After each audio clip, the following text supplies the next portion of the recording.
इसके लिए छूट है, इसके लिए छूट दी है। दयावान है, नहीं, बड़े दयावान है, बड़े कृपालु हैं, लेकिन आप एक विचार कीजिए, अच्छे नंबर या अच्छा पद प्राप्त करने के लिए कुछ डिग्रियां रखी गई है ना, कुछ बातें रखी गई ना, तो हमारे लिए अच्छाई की सीमा रख दी गई।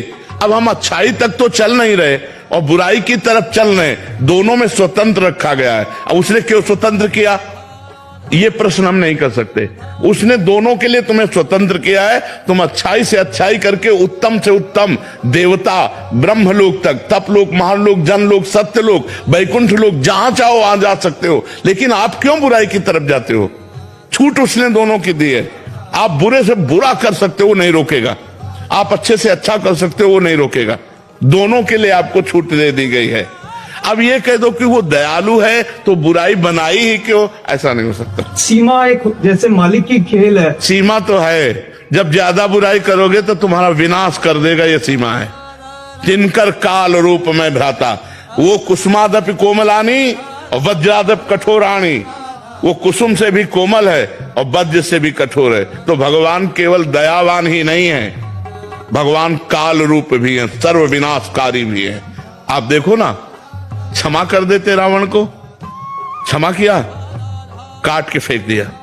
क्षमा कर देते कंस को, क्षमा किया, मार के फेंक दिया, मिट्टी में मिला दिया। पर मिला करके फिर भी परम पद दिया, इसीलिए उनको परम दयालु कहते हैं कि काट करके भी परम पद दिया। उनका कृपा का जो स्वरूप है वो दो रूप में है, एक वज्रादप कठोराणी, वज्र से भी कठोर। तो हम ये समझते हैं उसका हर विधान मंगल में है, उसका हर कार्य मंगल में है, और हमारा हर कार्य माया जनित है। हमको होश में चलना है, नहीं हम वो विधाता। जैसे देखो, आप अच्छे कर्म करते हैं, जब हमारे बच्चे खेल में, तो प्रधानमंत्री उनसे बात करते हैं, प्रधानमंत्री लेकिन वही जब गलत काम करता है तो न्यायाधीश उसे फांसी दे देता है। कष्ट तो हमारे कर्म हमको दंड और पुरस्कार दिलाते हैं। परमात्मा ने कानून बना दिया, परमात्मा ने आपको छोड़ दिया कर्म करने के लिए। अब आप जो जैसा कर्म करेंगे वैसा आपको फल मिलेगा। अवश्य में भोक्तव्यम कृतम कर्म शुभाशुभ। अब वो इतना महान है कि अगर वो कि ये तुम कर्म नहीं कर सकते, वो रोकेगा तब जब आप उसकी शरणागत हो जाओगे, तब आपको रोक देगा। और जब उसके शरणागत नहीं होगे अहम में, तो दोनों की छूट है। आप चाहे जितना पाप कर लो, आप चाहे जितना पुण्य कर लो, हिसाब आपको भरना पड़ेगा। समझ पा रहे आप? इष्ट, परमात्मा के इष्ट का मोह, आज मेरे को आपसे मोह हो गया, तो वो परमात्मा के बीच में एक मतलब बस वहीं पे रुक गया। क्योंकि आपने हमें जाना नहीं, देह से मोह किया।